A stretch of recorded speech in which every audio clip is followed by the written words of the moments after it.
Bonjour et bienvenue sur cette série de podcasts conçus pour vous aider à communiquer le mieux possible avec votre enfant.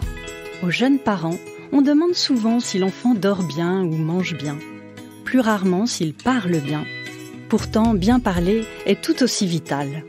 Je m'appelle Céline de Villers, je suis orthophoniste et fondatrice de loulilou.fr. Je forme depuis des années les professionnels de la petite enfance au développement et à l'éveil au langage. Au cours de ma carrière, j'ai rencontré de nombreux parents et j'ai remarqué que très peu d'entre eux sont conscients du rôle crucial qu'ils ont à jouer dans le développement du langage de leur enfant. Voilà pourquoi j'ai créé cette série de podcasts. Pour vous parler gazouillis, babillage, en attendant les premiers mots, vous guider pour accompagner les premières phrases, mais aussi vous partager astuces, conseils et anecdotes pour vous éviter certains écueils. Pas de formule magique, mais une formule toute simple. Un beau langage permet de mieux s'épanouir. Écoute-moi bien dans les yeux, le podcast sur l'éveil au langage chez l'enfant de 0 à 5 ans. Dans cet épisode, nous allons aborder une étape à la fois cruciale et magique pour les parents, le moment où l'enfant commence à parler. Bienvenue dans l'épisode 4, les premiers mots de 12 à 18 mois. Il arrive que des parents qui ont hâte d'entendre les tout premiers mots de bébé me demandent inquiets « Quand est-ce que mon bout de chou va parler ?» Eh bien, quand il sera prêt, il aura à parler quand il aura quelque chose à dire, comme le disait si bien Françoise Dolto, pédiatre et psychanalyste, qui fit bouger la compréhension qu'on avait des tout-petits dans les années 70. Bien entendu, il n'y a pas d'âge précis car chaque enfant avance à son propre rythme. Cependant, l'apparition des premiers mots se situe souvent entre 9 et 16 mois. Pour franchir cette nouvelle étape que constitue l'entrée dans le langage, bébé a besoin de votre confiance, d'encouragement et de conversation avec vous. Attention, j'insisterai toujours là-dessus. Ce n'est ni devant une tablette ni devant un téléphone que bébé apprendra à parler. Nous avons vu dans l'épisode précédent qu'à la fin de sa première année, l'enfant se fait comprendre essentiellement par son babillage, son intonation et la communication non verbale, au moyen de mimiques et de gestes. Il possède déjà la capacité d'exprimer ses intentions communicatives dans des échanges structurés avec l'adulte. À cet âge, l'enfant est devenu un expert de sa langue maternelle qu'il a longuement analysée durant 1 an. En effet, à la naissance, le jeune bébé est capable de reconnaître tous les sons de toutes les langues. La recherche nous apprend que dès 4 jours de vie, l'enfant distingue sa langue maternelle des autres langues. Et oui, l'écoute du tout petit est loin d'être passive. En réalité, le jeune enfant a des habiletés spécifiques. Il repère et discrimine. Je m'explique. Il sélectionne dans la masse sonore les sons pertinents, appelés phonèmes, de sa langue maternelle. Il apprend au fil des mois à reconnaître les mots de sa langue maternelle dans un flot de sons qui s'enchaînent. À partir de 6 mois, le bébé commence à perdre sa faculté de perception universelle des sons de langue. Il ne parvient plus à percevoir les voyelles non natives, celles qui n'appartiennent pas à sa langue. À 11 mois, il perd la perception des consonnes non natives et développe son babillage avec des consonnes propres à sa langue maternelle. Il lui aura donc fallu 1 an pour devenir un spécialiste de sa langue. À cet âge, il parvient à discerner tous les contours et les contrastes de sa langue maternelle, que cela soit au niveau de la mélodie et du rythme, que du répertoire vocalique et consonantique. La recherche met en évidence que dès 12 mois, bébé reconnaît la bonne prononciation des mots. Impressionnant, non ? Dans cette étude, bébé est assis face à un écran sur lequel figurent 2 images différentes. On lui énonce un mot correctement articulé, le ballon, et d'autres fois le même mot mal prononcé, le dallon. L'étude compare la rapidité avec laquelle l'enfant regarde la bonne image selon la prononciation utilisée. Les résultats montrent que bébé observe davantage la bonne image quand le mot est bien prononcé. Ainsi, même si à cet âge l'enfant utilise peu de mots en tant que tel, il absorbe toutes les caractéristiques de sa langue maternelle et comprend que les sons de la parole ont un sens. Un autre point important pour franchir l'étape clé des premiers mots est l'aisance du bébé dans ses différentes étapes de babillage. Vers 1 an, Les tentatives de communication sont nombreuses. Le babillage, basé sur les sonorités de la langue maternelle, est utilisé pour exprimer diverses intentions de communication. Le tout petit associe souvent à sa parole un geste du doigt. Il babille et pointe en même temps. Da, pa, ta, da. Ce pointage communicatif, qui apparaît entre 11 et 13 mois, est une étape cruciale dans le développement du langage. Elle reflète l'envie qu'a bébé de communiquer. Avec ce qu'on appelle le pointing, l'enfant peut donc exprimer différentes intentions et échanger de manière variée avec son entourage. Tantôt il nous montre quelque chose, tantôt il nous fait une demande ou souhaite attirer notre attention, voire exprimer sa satisfaction. Ce pointing peut aussi exprimer un refus. « Da patada » c'est la poupée que tu veux ? Selon le contexte, je vous invite à mettre un mot sur ce que pointe l'enfant. Si votre bout de chou n'est pas content et vous redit la même chose, vous pouvez lui proposer un choix entre 2 mots. C'est la poupée ou la peluche que tu veux ? Si vous ne comprenez toujours pas, demandez-lui de vous montrer. Je vous ai parlé dans le podcast 3 des différentes étapes du babillage qui précèdent les premiers mots. Je vous invite donc à tendre l'oreille pour situer le babillage de bébé. Où en est-il ? Au babillage dupliqué ? Da, da, da, da. Si son babillage devient diversifié, da, pata, c'est qu'il se compose de différentes consonnes, alors ces premiers mots ne devraient plus tarder. Soyez patient et vous verrez, ou plutôt vous entendrez bientôt ces premiers mots.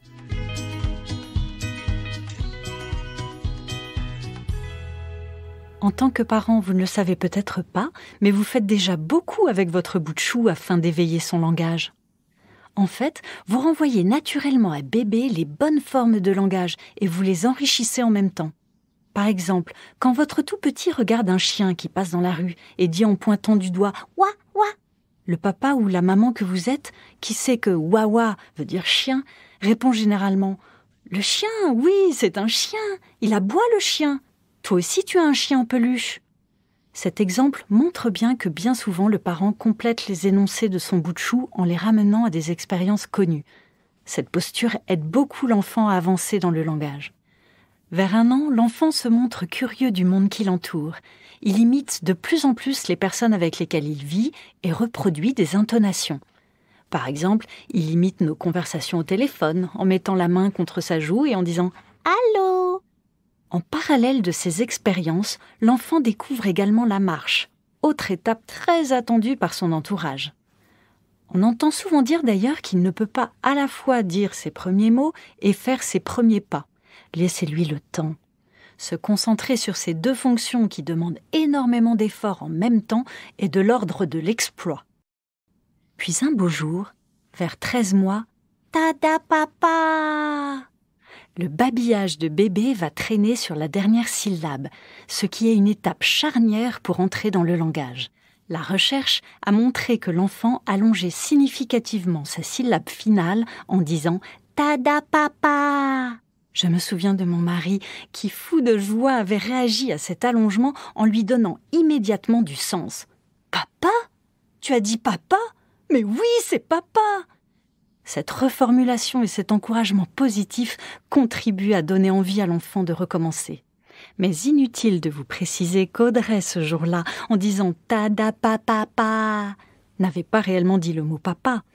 Elle avait cependant fait un grand pas. Elle entrait dans le langage. Entre 12 et 15 mois, le tout petit s'exprime généralement par 2-3 mots ou babille avec des gestes associés. Ces mots reprennent les mêmes sons qu'il a expérimentés lors de ses babillages. Ce sont des mots de 2 syllabes, soit identiques, souvent « papa », soit proches, par exemple « tato » pour « gâteau ». Ces mots intentionnels reviennent systématiquement en situation. Ils permettent à bébé d'interpeller son entourage.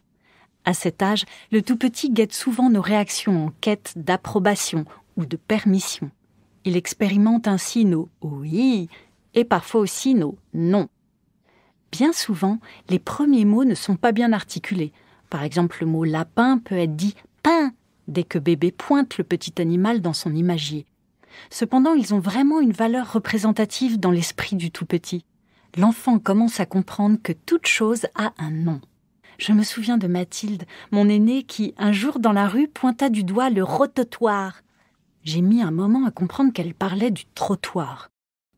Les premiers mots servent ainsi à désigner, à ordonner et à s'exprimer. Entre 12 et 20 mois, des mots raccourcis comme « cor » pour « encore » ou « awa » pour « au revoir » vont enrichir son langage, ce qui lui permet de mieux se faire comprendre. À cet âge, de nombreuses onomatopées émergent également, comme « boum » quand un objet tombe.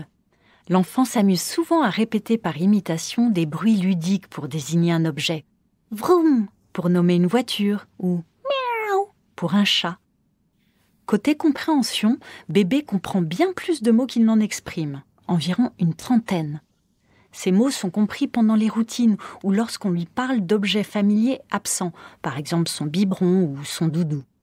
Il reconnaît aussi quelques objets usuels dans un livre, il peut montrer des parties de son corps et comprend des instructions à 2 éléments en lien avec une routine. Par exemple, « Tu donnes la cuillère ?» ou des consignes en lien avec une situation immédiate. « Tu envoies un bisou ?» Côté prononciation, le fait qu'il écorche ou raccourcisse les mots est tout à fait normal. Pas d'inquiétude à avoir. Une fois l'intention de votre tout petit comprise, votre rôle est alors de décoder et de reformuler correctement.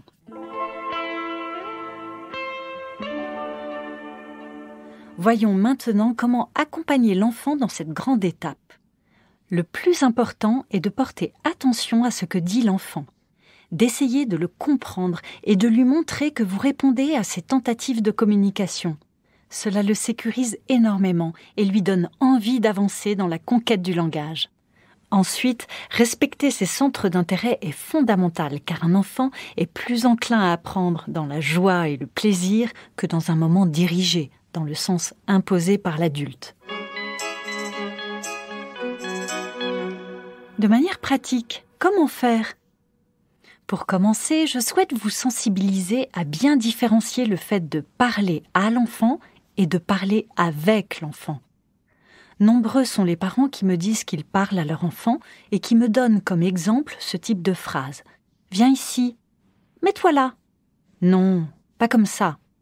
Donne-moi ça. » Certes, ces phrases sont de la parole, mais par leur style directif, elles appartiennent au domaine de l'injonction.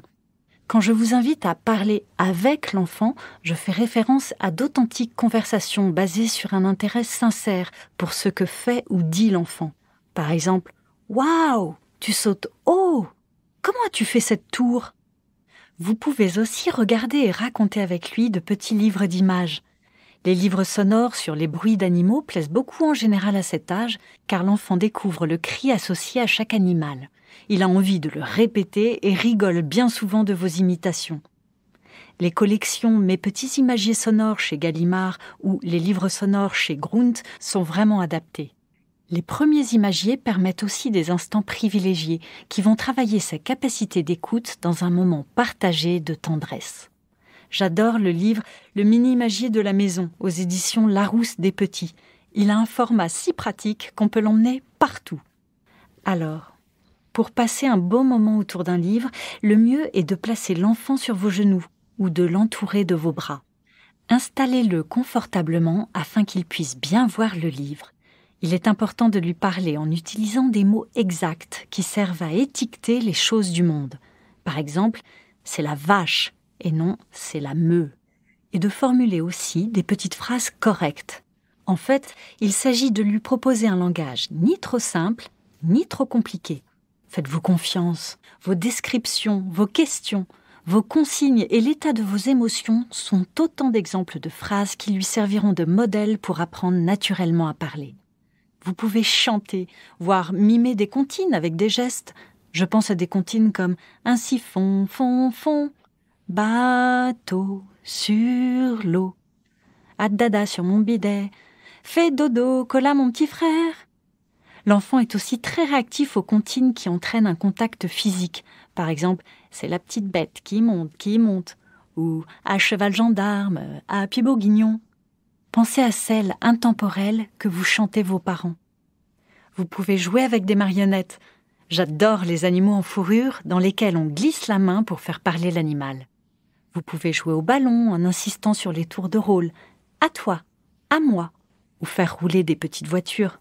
Vous pouvez jouer à faire semblant avec un poupon, semblant de le faire manger, pleurer. Vous pouvez aussi imiter les cris des animaux de la ferme. L'imitation de bruits d'animaux plaisait beaucoup à ma fille Audrey et ma réaction exagérée aidait bien à la faire rire. Tu fais le bruit du lion ? Tu fais le bruit du lion ? Ça me fait peur. Encore ? Le bruit du lion ? Entre 12 et 18 mois, vous pouvez aussi proposer des jouets qui s'encastrent ou des cubes pour faire une tour car ils commencent à empiler.